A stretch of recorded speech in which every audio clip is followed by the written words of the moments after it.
오늘 함께 볼 하나님의 말씀은 민수기 4장입니다.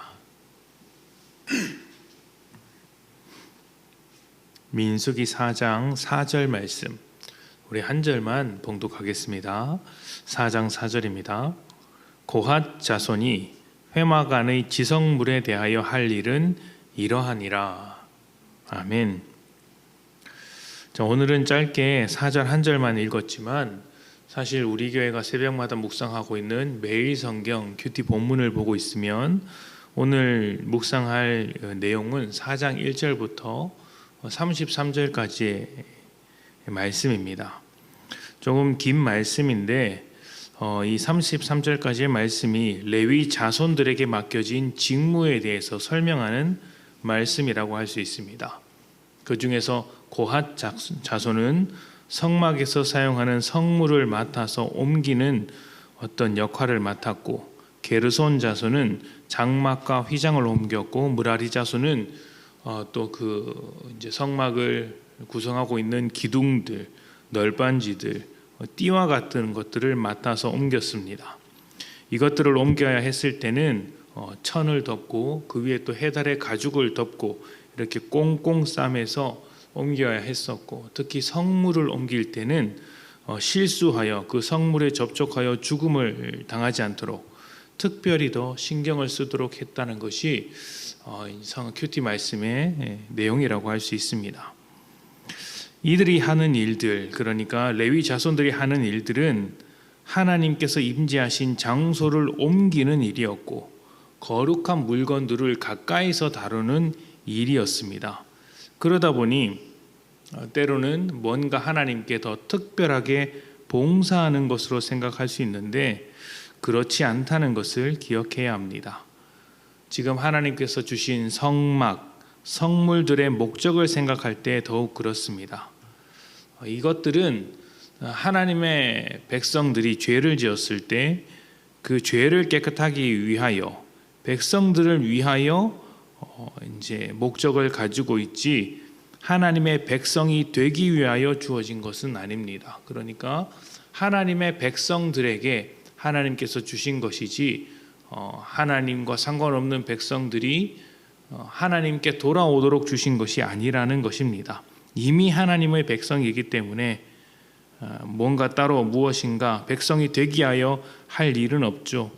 만약 이스라엘이 하나님의 백성으로서 아무런 죄를 짓지 않고 그냥 선하게 하나님의 율법을 따라 살았다면 제사장과 레위인의 역할은 굉장히 축소되었을 것이고 심심한 인생을 살았다고 할 수 있습니다.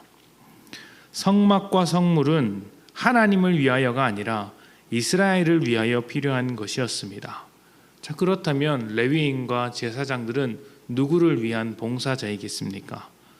이스라엘을 위한 봉사자입니다. 이스라엘이 죄를 짓지 않고 살면 좋겠지만 그렇게 살지 못하는 죄인이기 때문에 그 죄를 씻기 위하여 이제 섬기는 것이죠. 하나님께서 씻겨주시는 그 과정 속에서 돕는 자가 되는 것입니다. 제사장과 레위인이 특별하지 않은 이유는 그들 역시 자신들의 죄를 씻기 위하여 제의적인 절차를 거쳐야 했기 때문입니다. 그래서 이스라엘 백성이나 레위인이나 제사장이나 다 동등한 사람들이고 하나님 앞에 더 특별할 것이 없었다고 할 수 있죠. 어떤 일을 하는 것과 그 일의 대상 중에서 무엇이 더 중요하겠습니까? 무엇이 더 소중하겠습니까? 대상이 더 중요한 것 아니겠습니까? 우리가 청소를 하죠. 방 청소를 합니다. 왜 방 청소를 합니까? 너무 당연한 이야기지만 방을 깨끗하게 하기 위해서 하는 것입니다. 방이 소중하니까, 또 그 방에 머무는 사람이 소중하니까 청소를 하는 것이죠. 밥을 왜 차려줍니까? 밥을 먹는 가족이 소중하기 때문이죠. 만약 이러한 순서가 반대가 되어서 가족보다 밥을 더 중요하게 여겨지면 그것이야말로 이상해지는 것입니다. 하나님께서 제사장과 레위인에게 여러 직무를 주신 것은 그 직무의 대상이 되는 이스라엘이 소중하기 때문입니다. 하나님은 그들을 잃어버릴 수 없고 또 죄짓고 살게 할 수 없다는 하나님의 사랑과 열심이 레위인과 제사장이라는 직무까지도 만들게 된 것이죠. 그러니 그 직무를 맡은 레위인이나 제사장들이 특별한 사람이라기보다는 특별한 존재들, 이스라엘 백성들, 하나님의 사람들을 위해 봉사하는 자들이라는 것입니다. 물론 그들도 이스라엘 사람들이고 하나님의 백성이기 때문에 똑같이 특별한 존재이긴 하나 더 나은 존재는 아니라는 것이죠. 더 위대한 일을 하는 것도 아니고 더 나은 존재도 아니고 더 높은 계급도 아니었습니다. 교회 안에서 일을 하다 보면 종종 일 때문에 사람을 잃어버리는 경우가 있습니다. 봉사를 하는데 이상하게 사람을 정죄하는 봉사를 할 때가 있습니다. 또 성경의 메시지나 신학적인 가르침을 주기 위하여 논쟁을 벌이기도 하는데 그 논쟁 때문에 사람을 잃어버리는 경우도 있습니다. 저 역시 비슷한 경험이 있죠. 잘 해보려는 열정 때문에 일어나는 일인데 정작 그 일이 무엇을 위한 것인지 잊어버려서 방황하는 열정, 칼이 되어버린 열정이 되는 것입니다. 제사장과 레위인의 직무가 그러하듯 교회의 모든 사역도 결국에는 사람을 위한 것입니다. 그래서 사람을 살리기 위해, 사람을 교회 안에 붙잡아 두기 위해, 사람을 하나님의 사람으로 살아가도록 하기 위해 사역적인 부분에서 얼마든지 양보할 수 있어야 합니다.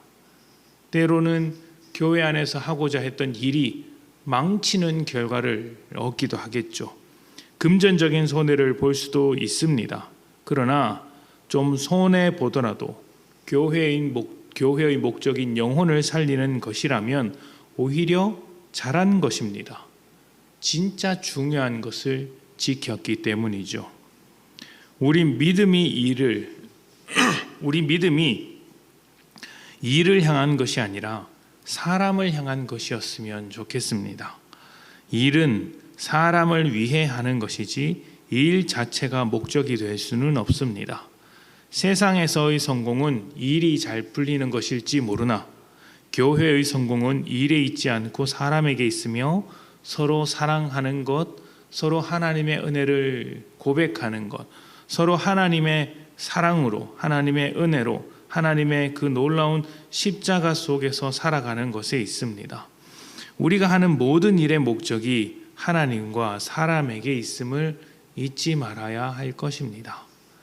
교회의 일원으로서 또 하나님의 사명을 맡은 사명자로서 무엇보다 사람을 살리는 교회에 사람을 복음으로 살게 하는 성도가 되기를 소망합니다. 우리 삶의 목적이 사람에게 있음을 꼭 기억하셔서 주님의 그 놀라운 열매를 맺어가는 복된 여러분들이 되시기를 축복합니다. 함께 기도합니다.